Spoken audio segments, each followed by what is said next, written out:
Very good morning to all. In this lecture we will discuss oscillation magnetometer.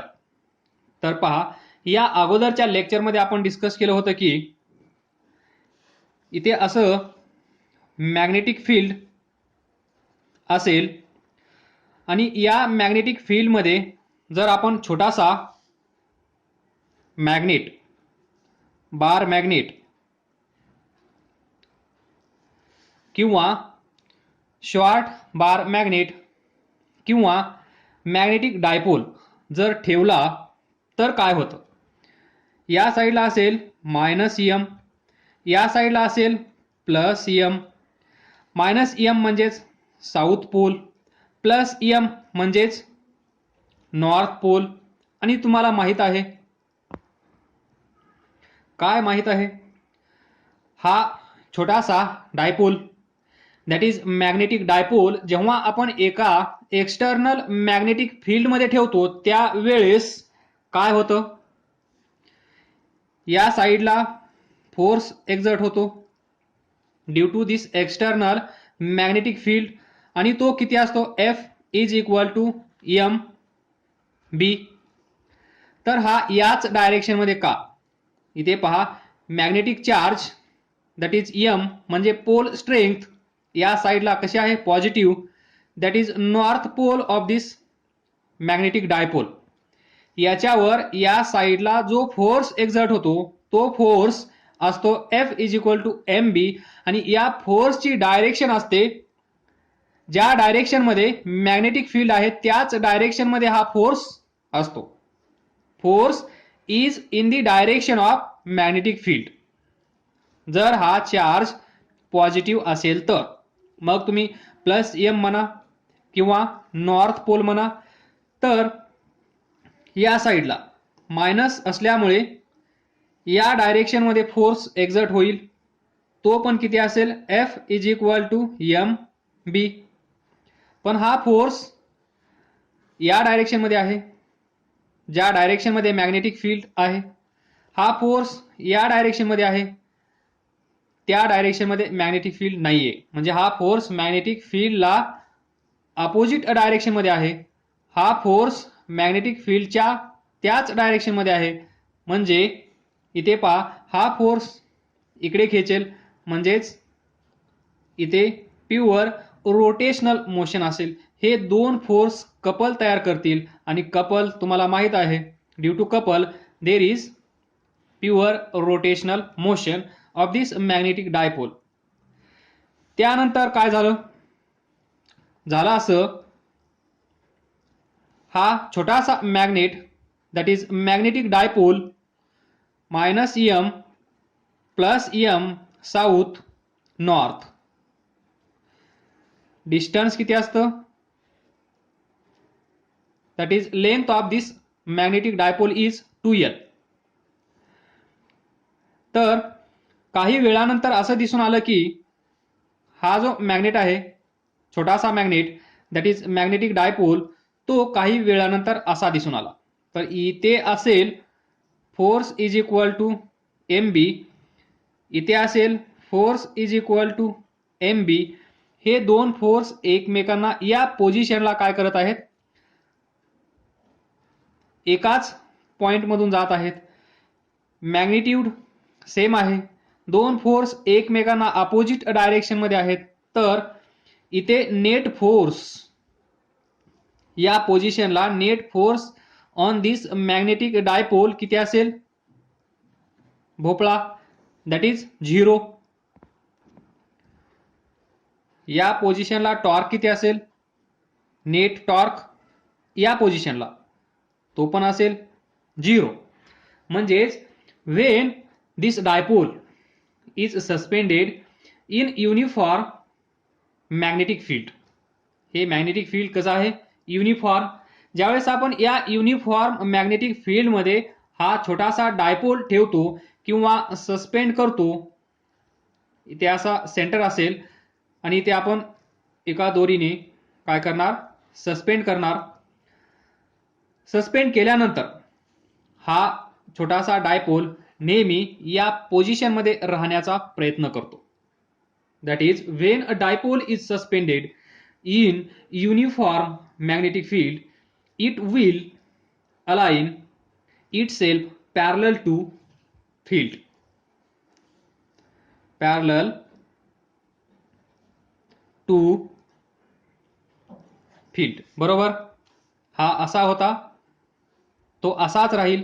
याचं दुसरं कारण पण एक आहे, तुम्हाला माहित आहे. Potential energy you at any angle theta is equal to minus mb cos theta. प्रत्येक सिस्टमची इच्छा काय असते? आपली इच्छा काय असते? कमी पैशामध्ये चांगलं जास्त शॉपिंग. तसंच हा जो छोटासा डायपोल आहे, याची पण एक इच्छा असते की प्रत्येक वेळेस कमी खर्चामध्ये म्हणजेच कमी एनर्जीमध्ये, त्याला आपण फिजिक्समध्ये म्हणतो every system try to remain in lowest possible energy. कमी एनर्जी ज्या पोझिशनला असेल त्याच पोझिशनमध्ये हा डायपोल राहण्याचा प्रयत्न करत असेल नेहमी. तर ही आहे potential energy at any position. तर या पोझिशनला पहा, या डायरेक्शनमध्ये मॅग्नेटिक फील्ड आहे, त्याच डायरेक्शनमध्ये हा डायपोल अलाइन झाला आहे. तर direction of magnetic dipole moment कुठून कुठे असते? फ्रॉम निगेटिव्ह टू पॉझिटिव्ह किंवा फ्रॉम साऊथ टू नॉर्थ. या डायरेक्शनमध्ये काय असेल? दिस एम. एम म्हणजे magnetic dipole moment. What is this? Magnetic dipole moment. याची डायरेक्शन असते फ्रॉम निगेटिव्ह टू पॉझिटिव्ह. तर हा एम. त्यानंतर बी डायरेक्शन पहा, इथे हा एम बार बी बार. तर दोघांची डायरेक्शन कशी आहे? पॅरलल, एकाच डायरेक्शनमध्ये पॅरलल. या दोन लाईनमध्ये अँगल किती असतो? 0. Angle between two parallel line is always 0. Parallel लाईनचे पण दोन प्रकार आहेत, एक अँटी पॅरलल आहे. अँटी पॅरललचा अँगल वेगळा असतो. इथे पहा, ॲरोवर जा, एकाच डायरेक्शनमध्ये ॲरो दाखवले आहेत, म्हणजे या पोझिशनला या दोन लाईन मधला अँगल 0 असेल. तर theta is angle between this M and this B. तर इथे अँगल किती आहे या पोझिशनला? 0. कॉस 0 काय असेल? 1. So M B U 0. ज्यावेळेस हा डायपोल व्हर्टिकल असतो, तर पहा, this is direction of B. हा डायपोल असा होईल, इथे असेल प्लस एम, इथे असेल मायनस एम प्लस एम म्हणजे एन, मायनस एम म्हणजेच south. Direction of magnetic dipole moment कसे असेल? From south to north, that is from negative to positive.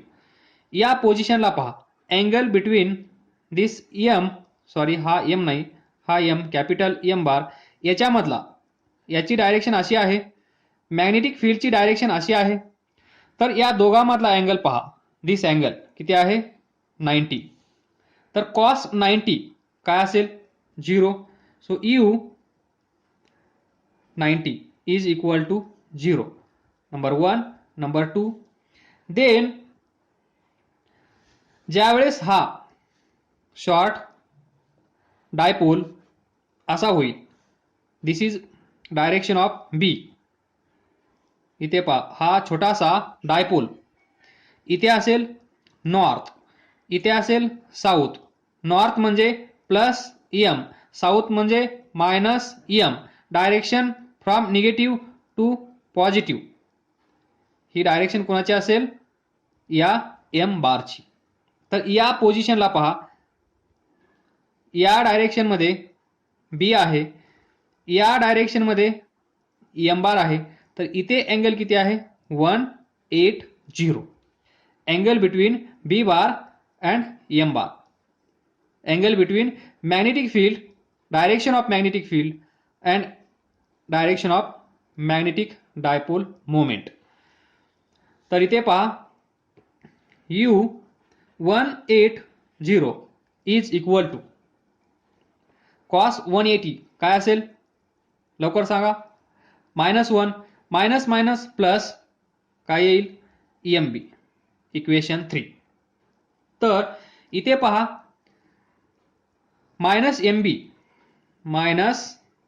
-MB is less than 0. 0 is less than this MB. -MB is less than this 0. तर इथून आपण असं सांगू शकतो की पहा -MB म्हणजे ही पोझिशन बरोबर. इथे पोटेन्शियल एनर्जी किती आहे -MB. इथे पोटेन्शियल एनर्जी किती आहे 0. इथे पोटेन्शियल एनर्जी किती आहे MB. तर पहा सर्वात कमी एनर्जी कुठे आहे या पोझिशनला. सर्वात कमी एनर्जी कुठे आहे या पोझिशनला.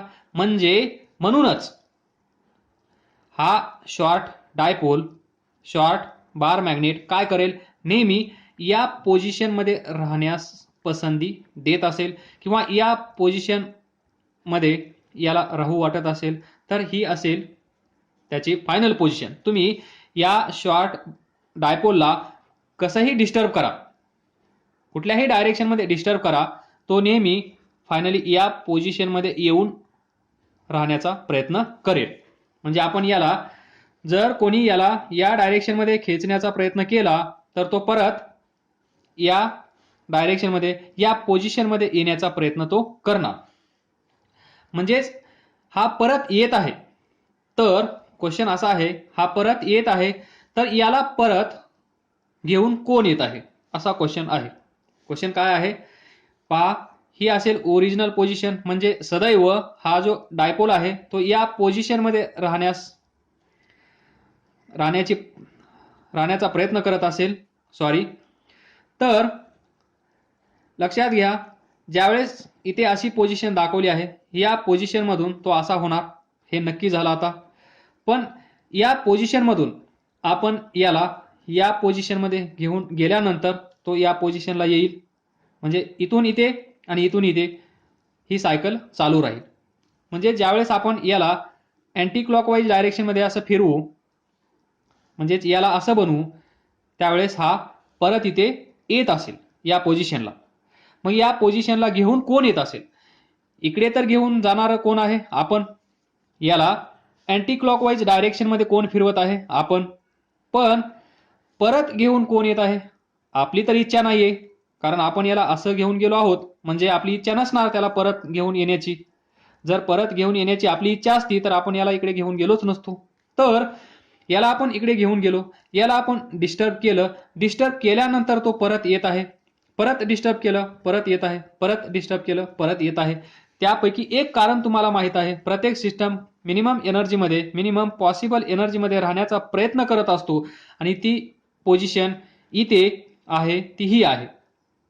म्हणून तो इकडे येत आहे हे कारण आपल्याला माहित झालं आहे. पण परत घेऊन येणारा कोण आहे परत घेऊन येणारा कोण आहे तर परत घेऊन येणारा असतो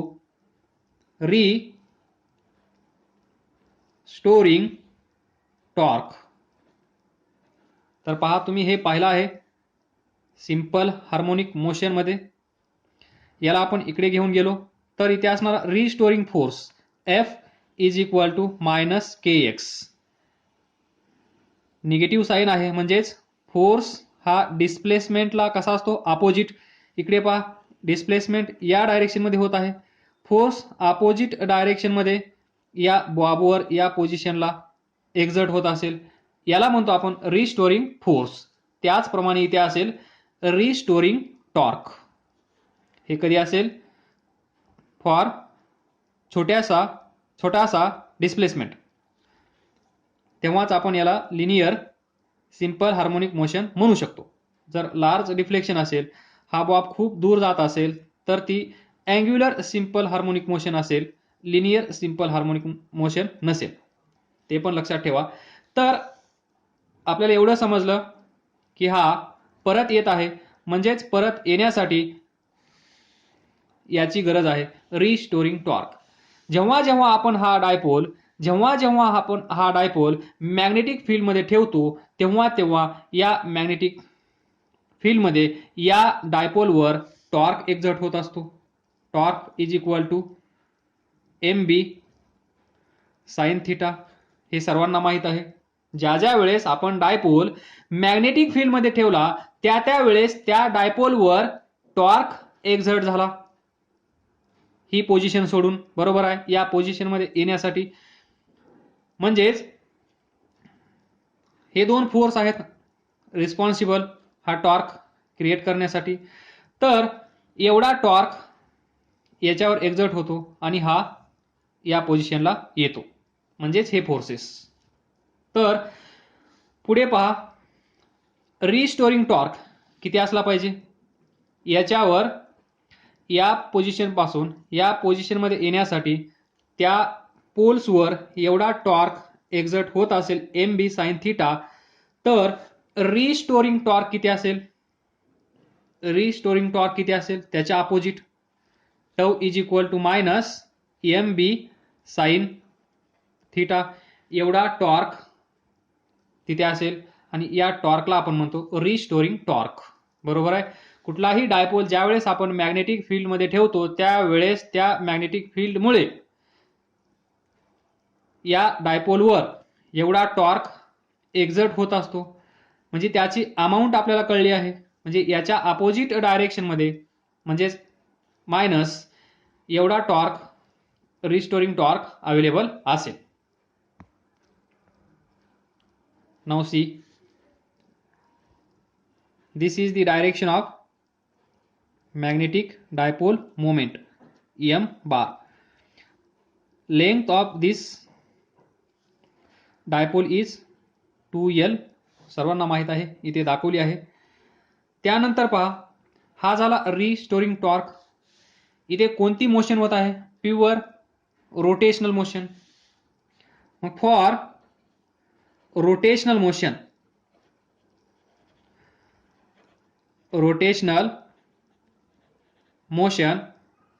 we have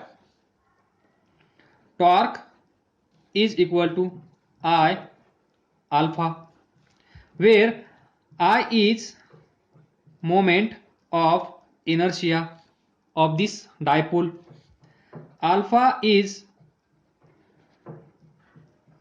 angular acceleration. बरोबर. रोटेशनल मोशन मध्ये अँग्युलर ऍक्सेलरेशन असतं, हे पण सर्वांना माहित आहे. दिस इज इक्वेशन नंबर 1, 1 2 3 4, हे असेल 5. हा पण टॉर्क आहे फॉर रोटेशनल मोशन, हा पण टॉर्क आहे रिस्टोरिंग टॉर्क. तर हे दोन टॉर्क इक्वल असले पाहिजेत. कशासाठी, फॉर म्हणजेच हा balance in equilibrium position, both torques are balance. Equilibrium position लिहूया, in equilibrium position deflecting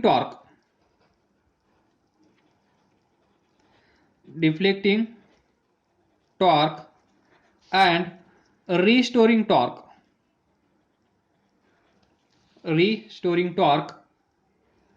are balance. बरोबर. Then we can write from equation 4 and from equation 5,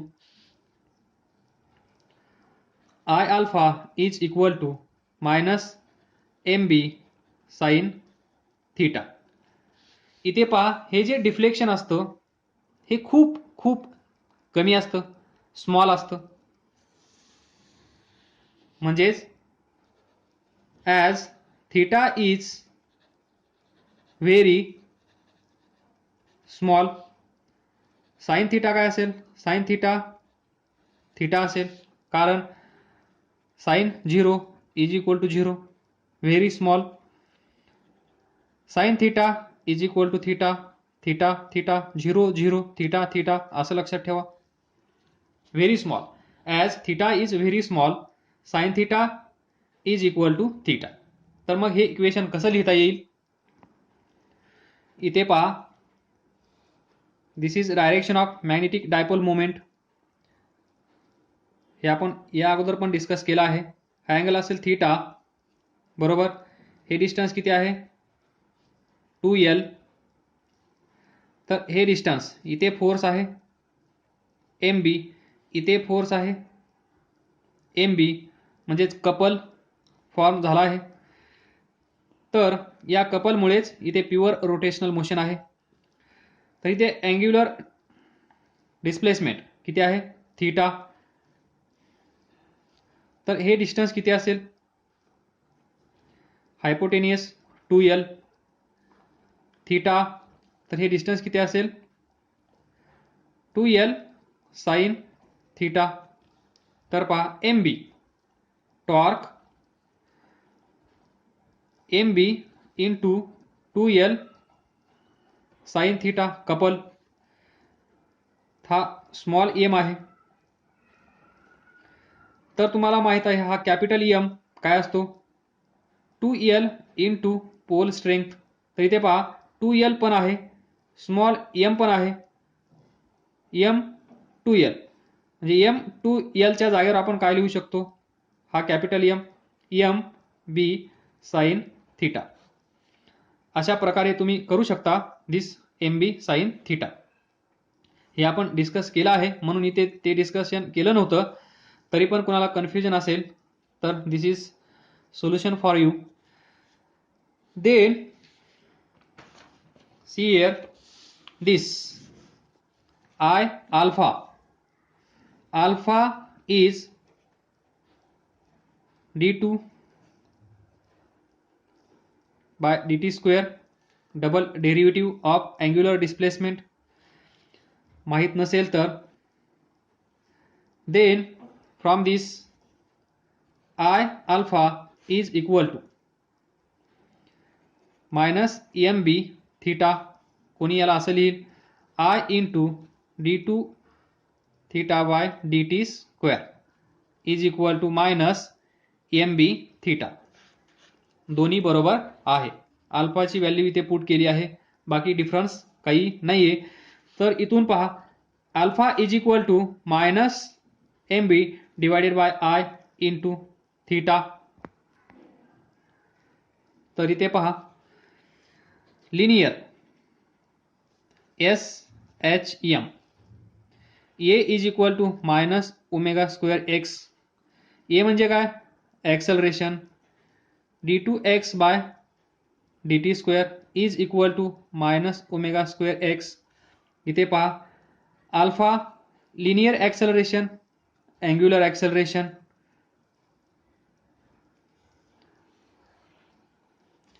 linear displacement, angular displacement आहे same.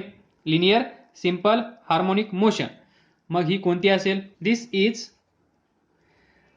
Is equation of angular simple harmonic motion. म्हणजेच alpha is equal to minus omega square theta. 4 5 equation number 6 बरोबर. Equation number 7 हे कुठून आलं? इथून. Linear simple harmonic motion तुम्हाला माहित आहे A is equal to minus omega square x. A म्हणजेच double derivative with respect to time. इथे पण तेच.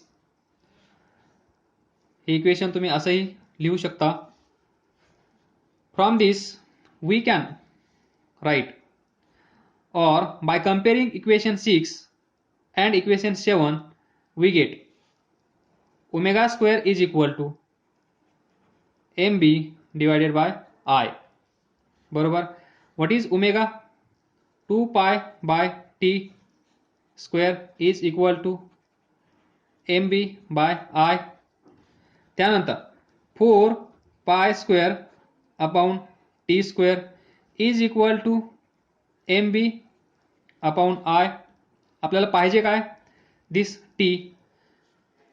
So T square is equal to काय असेल, 4 pi square I divided by M B. इथून असं लिहिलं. त्यानंतर by taking square root T is equal to 2 pi I divided by M B. This is the time period. This is the time period of angular oscillations. कुणाच्या, of bar magnet, छोटासा बार magnet, when suspended freely in magnetic field. Now see here, जर इथे एखादी body असेल किंवा इथे हा छोटासा बार मॅग्नेट आहे, बरोबर. बार मॅग्नेट आहे म्हणजे याचं काहीतरी मास असेल, बरोबर, डिस्टन्स पण असेल. तर I is M R square, moment of inertia.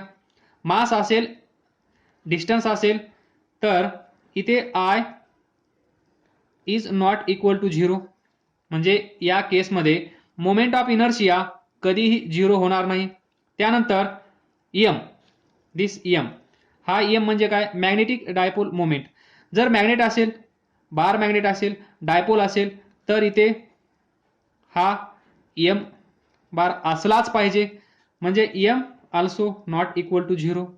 इथे पहा बी काय आहे, मॅग्नेटिक फील्ड. मग मॅग्नेटिक फील्ड 0 असू शकतं. म्हणजेच टाइम पिरियड टी इन्फिनिटी केव्हा असेल असा क्वेश्चन येऊ शकतो. Time period of this oscillation magnetometer या इन्स्ट्रुमेंटचा टाइम पिरियड इन्फिनिटी केव्हा असू शकतो. तर ऑप्शन असेल आय इज इक्वल टू 0 असल्यानंतर, एम इज इक्वल टू 0 असल्यानंतर, किंवा बी इज इक्वल टू 0 असल्यानंतर. पण आय 0 होऊ शकत नाही, एम 0 होऊ शकत नाही, बी 0 होऊ शकतो. म्हणून कधी असेल, when B is equal to 0 असेल तेव्हाच टाइम पिरियड इन्फिनिटी असेल. 1/0 infinity, square root of infinity infinity, infinity into some number infinity, म्हणजेच टाइम पिरियड इन्फिनिटी. ही एक स्पेशल केस आहे, MCQ साठी लक्षात ठेवा. तर पहा, we know that T is equal to 2 pi I square root of I divided by M B. But for oscillation हा टाइम पिरियड कुणाचा आहे, या बार मॅग्नेटचा. जेव्हा आपण मॅग्नेटिक फील्डमध्ये फ्रीली सस्पेंड करू तेव्हा. तर इथे पहा फॉर ऑसिलेशन मॅग्नेटोमीटर काय असेल, B is equal to B H. Magnetic field B H म्हणजे horizontal component of magnetic field. Vertical component आणि vertical component of magnetic field, horizontal component of magnetic field. इथे या ऑसिलेशन मॅग्नेटोमीटरमध्ये असेल B ची जागा बी एच घेईल, that is horizontal component of magnetic field किंवा earth magnetic field. So T is equal to 2 pi divided by I 2 pi square root of I divided by M B H. तर याचा oscillation मॅग्नेटोमीटरचा time period infinity केव्हा असेल असा question आला तर तुम्ही काय सांगाल, जेव्हा horizontal component of earth magnetic field 0 असतो तेव्हा T is equal to infinity असतो. आय 0 होऊ शकत नाही, एम 0 होऊ शकत नाही. तर हे लक्षात ठेवा. नाऊ फॉर छोटासा मॅग्नेट असेल, हा